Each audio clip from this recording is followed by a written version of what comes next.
Halo semua teman-teman. Oh, halo semua teman-teman.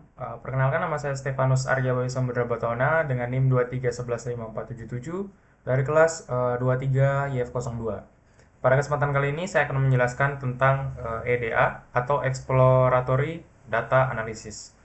Jadi untuk dataset yang digunakan ini adalah dataset restoran.csv, di mana yang pertama ini ada import pandas ASPD untuk membaca dataset yang kita miliki.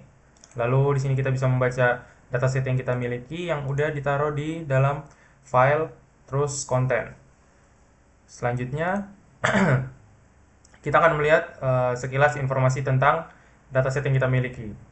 Itu bisa kita mengetikkan df titik info, di mana kita akan melihat informasi yang ada. Oke, di sini diberikan informasi bahwa ada 9.552 baris yang dihitung dengan indeks. Jadi dengan indeks itu berarti dia menghitungnya dari 0, yang dimana kalau dimulai dari 0 berarti dia sampai 9.551 saja. Nah, di sini terlihat ya beberapa informasi, yaitu ada kolom, non-null count, lalu ada data type-nya. Non-null count di sini adalah baris yang terisi pada kolom-kolom yang ini. Di sini ada beberapa yang penuh ya, ada 9.552 data, ada juga yang 9.551 di mana berarti ada data nol di situ.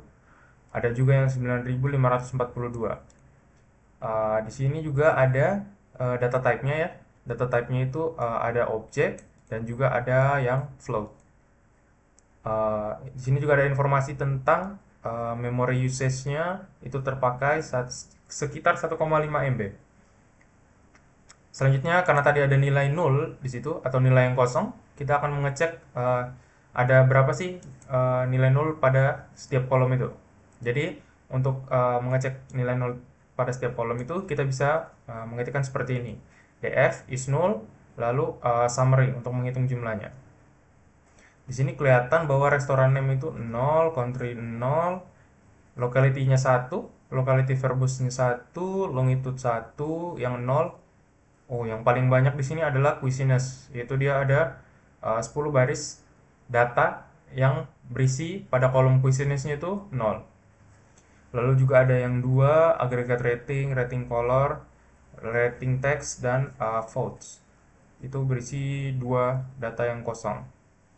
Lalu untuk kita mengecek baris mana saja sih yang kolom cuisinesnya 0, itu kita bisa mengetikkan kayak gini.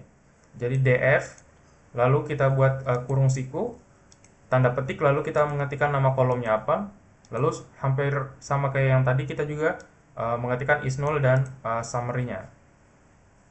Itu kita ingin mengecek ada berapa data yang pada kolom cuisines itu kosong. Dia akan munculkan seperti ini. Ada 10 data. Setelah kita mengecek seperti itu, kita akan mengecek baris mana saja sih yang kolom cuisinesnya itu 0.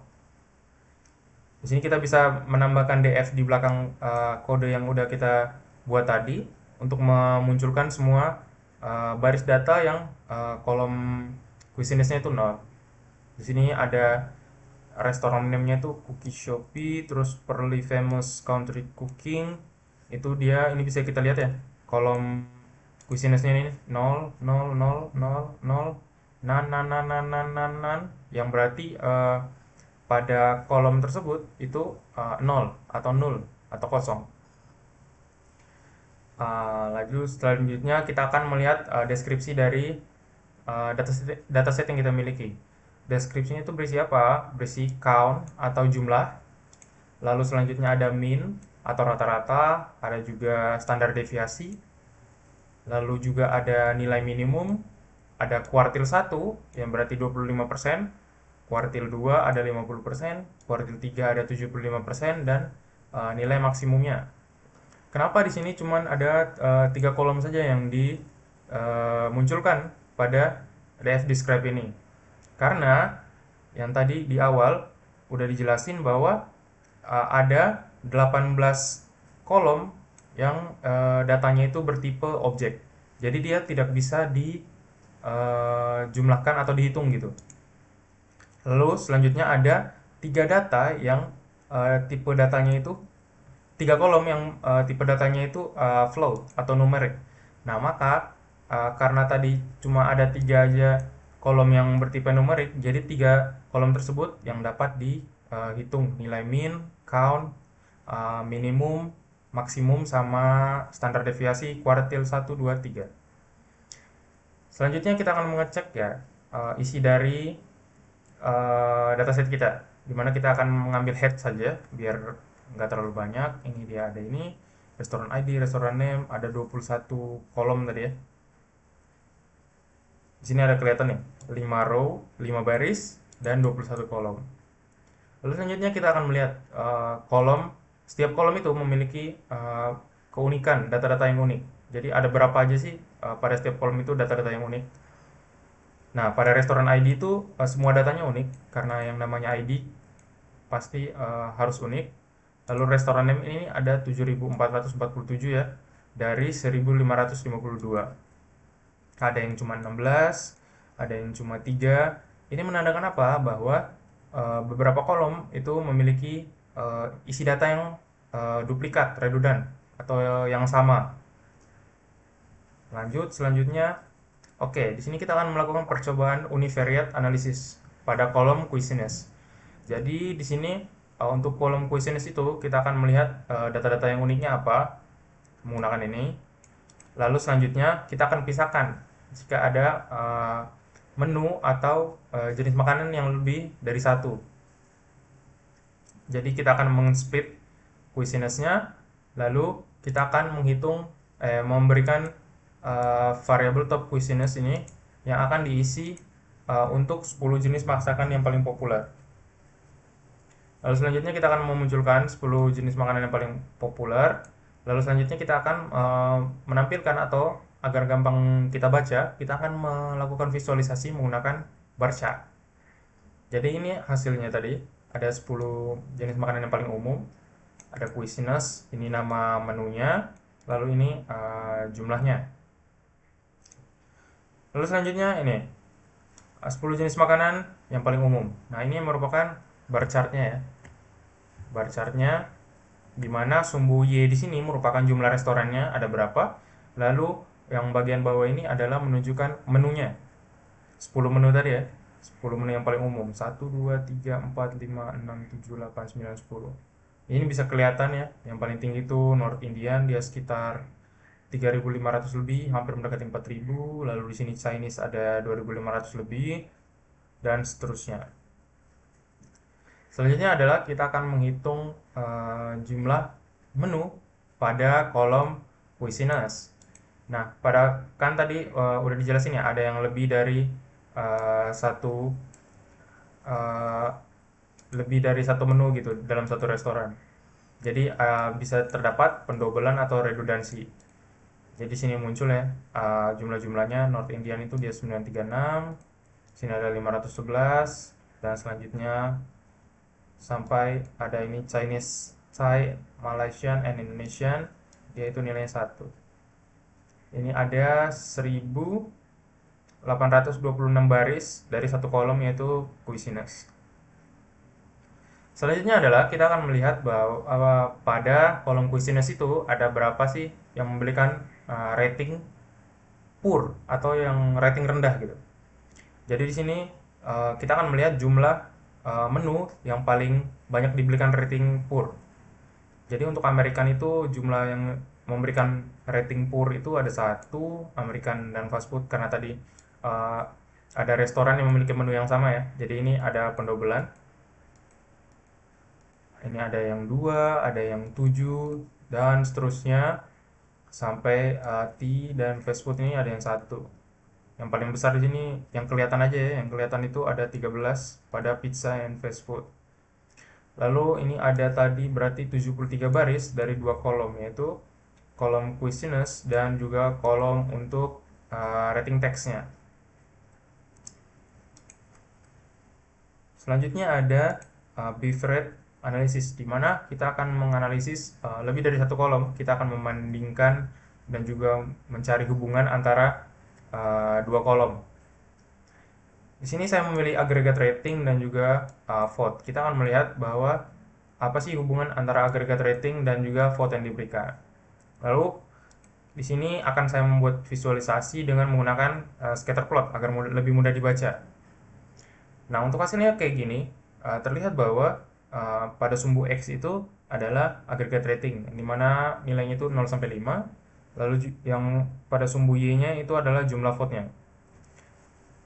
Dari visualisasi ini kelihatan ya bahwa uh, semakin tinggi ratingnya, maka aggregate ratingnya juga semakin tinggi ratingnya, maka jumlah vote-nya juga semakin tinggi ya. Dilihat ini antara rating 3 dan antara rating 5 ini padat banget, terus juga banyak banget ya. Dia semakin tinggi, semakin tinggi, semakin tinggi, semakin tinggi juga. Ini menandakan bahwa hubungan antara aggregate rating dan jumlah vote itu semakin banyak, semakin besar ratingnya, maka jumlah vote-nya juga semakin besar. Sebaliknya juga ya berarti, semakin banyak vote-nya berarti ratingnya juga semakin besar. Selanjutnya ada yang ketiga merupakan multivariate analysis, di mana ini membandingkan atau melihat hubungan antara lebih dari dua table. Kalau yang tadi bivariate cuma dua table, univariate cuma satu table, ini lebih dari dua table, bisa 3 atau lebih.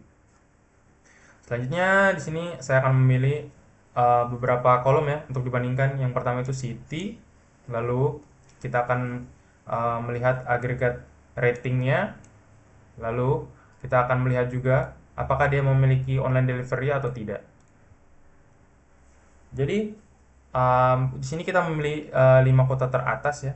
5 kota teratas itu ada Faridabad, Ghaziabad, Jurjaan City, New Delhi, sama Noida. Untuk sumbu X-nya itu nama kotanya, lalu selanjutnya untuk sumbu Y-nya itu ada agregat ratingnya dari 0 sampai 5. Lalu di sini untuk visualisasinya kita memilih menggunakan box plot, di mana dengan warna di sini keterangannya itu yang hijau itu dia tidak memiliki online delivery, dan yang orange itu dia memiliki online delivery. Nah, untuk kota yang pertama itu kita bisa lihat ya, dia range-nya itu antara 0 sampai 4, berapa nih?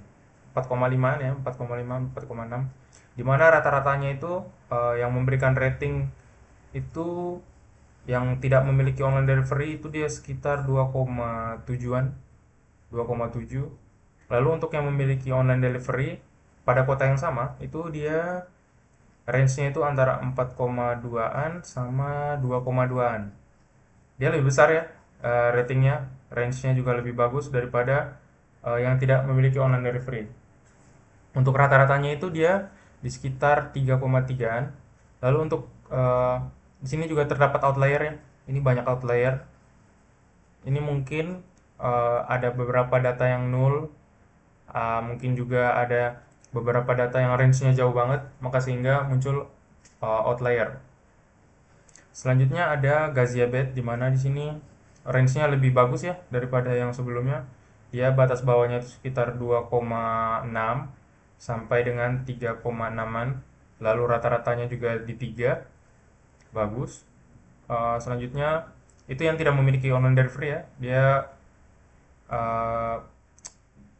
ratingnya bagus. Lalu selanjutnya yang memiliki online delivery batas bawahnya itu sekitar 3,3, batas atasnya itu sekitar 3,7, lalu rata-ratanya itu 3,4, 3,5.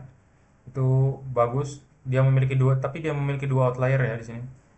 Lalu selanjutnya ada Jurjaan City, dia sama ya, yang seperti yang sebelumnya, yang tidak memiliki outlier, yang tidak memiliki online delivery itu dari 0 sampai dengan 3, lebih. Rata-ratanya juga 3. Selanjutnya yang memiliki online delivery itu lebih bagus ya range-nya. Range-nya itu dari 2 sampai 4,9-an. Di sampingnya juga sama. Rata-rata yang tidak memiliki online delivery itu dia dimulai dari 0, range ratingnya sampai di 3,3-an. Nah, kalau dilihat dari data-data ini ya, ada 5 kota teratas di sini. Itu berarti kita bisa menyimpulkan bahwa kota yang paling bagus tuh ada di Ghaziabad. Soalnya dari yang walaupun dia tidak memiliki online delivery ya, itu range ratingnya tetap tinggi.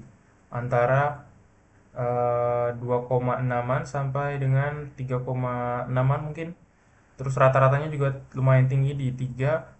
eh, yang kalau dia memiliki online delivery juga tinggi banget ya. Range range maksimum dan minimumnya ratingnya antara 3 sampai 3,8-an. Rata-ratanya juga tinggi. Bisa disimpulkan bahwa restoran yang terbaik, walaupun dia tidak memiliki online delivery ataupun dia memiliki online delivery, itu ada di kota Gaziantep. Mungkin untuk sekian dari analisis dataset restoran yang diberikan oleh dosen saya. Semoga bermanfaat ya penjelasan dari saya. Semoga bisa dimengerti juga. Mohon maaf jika banyak kesalahan kata. Terima kasih.